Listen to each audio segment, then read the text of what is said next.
જૂનાગઢ ગિરનાર તળેટીમાં બમ બમ ભોલેના નાદ સાથે શિવરાત્રીના મેળાનો શુભારંભ થઈ ગયો છે, જેને લઈ જૂનાગઢ જિલ્લાનું પોલીસ તંત્ર પણ એલર્ટ મોડમાં જોવા મળી રહ્યું છે। ભવનાથ તળેટી મહાશિવરાત્રીના મેળામાં પોલીસ વિભાગ નેત્રમ શાખા દ્વારા 79 કેમેરા મૂકવામાં આવ્યા છે। શહેરમાં કુલ 285 નેત્રમના કેમેરાથી મોનિટરિંગ કરવામાં આવે છે। મેળામાં જે જગ્યાએ કેમેરા ન હોય તેવી જગ્યાએ પણ પોલીસ વાહનમાં મૂકવામાં આવેલા કેમેરાથી મોનિટરિંગ કરવામાં આવે છે। પોલીસ વિભાગ દ્વારા મેળામાં ડ્રોન દ્વારા પણ સતત મોનિટરિંગ શરૂ કરવામાં આવી રહ્યું છે।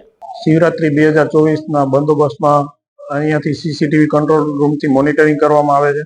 આપણી પાસે જુનાગઢ શહેરમાં વિશ્વાસ પ્રોજેક્ટ અંતર્ગત કુલ 285 કેમેરા ઇન્સ્ટોલ કરવામાં આવેલ છે અને અન્ય બીજા 36 કેમેરા ઇન્સ્ટોલ કરવામાં આવેલ છે। કુલ મળીને ભવનાથમાં જ ખાલી 80 કેમેરા અને ટોટલ 320 કેમેરા જેટલો 320 સીસીટીવી કેમેરાથી મોનિટરિંગ કરવામાં આવે છે। સાથે સાથે ડ્રોન સર્વેલન્સથી પણ મોનિટરિંગ કરવામાં આવે છે।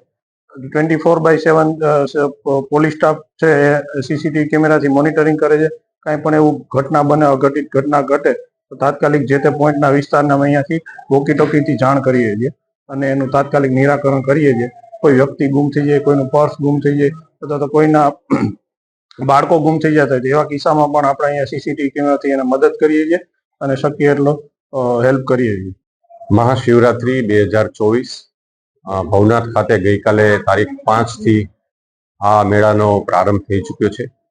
આ મેળામાં સીસીટીવી કેમેરા નેટવર્ક મારફતે સર્વેલન્સ થઈ શકે, ટ્રાફિક મેનેજમેન્ટનું સર્વેલન્સ થઈ શકે એ હેતુથી જુનાગઢના નેત્રમ જે છે કમાન્ડ એન્ડ કંટ્રોલ રૂમ, એમાં કુલ 285 જે કેમેરાઓ છે એની સાથે સાથે 36 જેટલા કેમેરાઓ છે એ વિશેષ આ ભવનાથ મેળાને ધ્યાનમાં રાખીને નાખવામાં આવ્યા છે।